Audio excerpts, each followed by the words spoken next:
kunting idea na naman tayo mga idol dito sa paglagay na naman ng piston ring. So may nag-request sa atin dito sa Rouser 220 kung paano daw maglagay ng piston ring.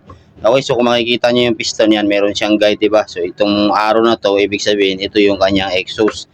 Okay, so sa paglagay ng mga ring mga idol ito, ayan yung second compression, first compression, dalawang bottom ring, tsaka isang oil expander ring. So itong dalawang bottom ring yan, dalawang bottom ring, tapos ito yung oil expander ring. So sa paglagay nito mga idol, ganito lang, no? So makikita nyo yan, yan dapat nakaganyan, no?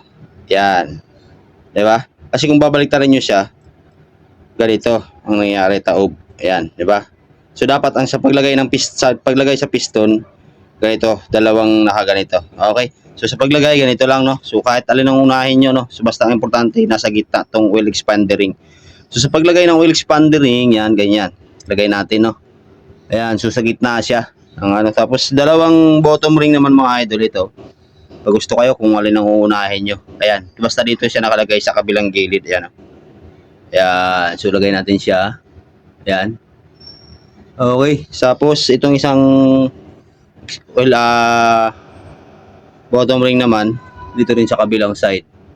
Okay, so maganda nito mga idol pagka ganito na mga bagong ring mga idol. Ang mahalaga talaga ay may lagay siya sa tamang posisyon, no? Kasi kung hindi mo may lagay sa tamang posisyon, magtataka kayo bakit biglang umusok yung motor yan. So kanilabasan, yung oil expander ring nandito sa gitna. Tapos yung dalawang bottom ring sa kabilaan. Okay, so itong mga dalawang bottom ring mga idol ay huwag nyong ilalagay dito sa tapat ng piston pin. Kasi sigurado yan bakit mag-uusok-usok yan, no? Tapos yan sa kabilaan, okay? Tapos sa dalawa naman, yung first compression at second compression mga idol. Ito namang second compression, yan makikita nyo, medyo malapad siya, no? Kumpara mo siya dun sa yan, no.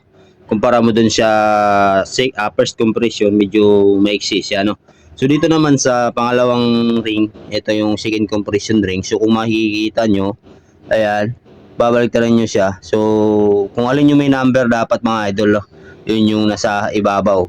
Okay, sa ibabaw siya pag ano, no. Yan, second compression ring. Ibig sabihin ay second compression ring, ito po yung kanyang second to the top. Yan, ito yung second layer niya. Ito yung top. Okay. Tapos ito pa lang first compression ring niya mga idol. Ito malalaman niyo to kahit walang sulat, no. So pag sinilat niyo siyang ganun, wala siyang makakapang talas. Ayun, kung babaliktarin mo siya, meron niyan siyang talas mga idol. So sa paglagay niyan, kung alin yung medyo palalim na pag ganun, yan, ayan, no, masasalat niyo siya yung pag ganun yung guhit niya, yung hugis niya. So sa paglagay, ganito lang. Okay, sa ibabaw siya dapat. Okay, so nung kilalabasan ng ring mga idol ay paikis. So bawat dulo ng mga ring, bottom ring, dito, dalawang bottom ring, isang expander, tapos dalawang first compression, dalawang ring na first compression at saka second compression. Okay, so yun lang, sana nakabigay tayo ng idea, no, sa lahat ng mga naglalagay ng mga piston ring para kahit papaano mga idol ay tumagal yung piston ring nyo at hindi agad mag-uusok yung motor nyo, no. Okay, so yun lang mga idol, no. Maraming salamat at sana nabigay ko naman kayo ng idea.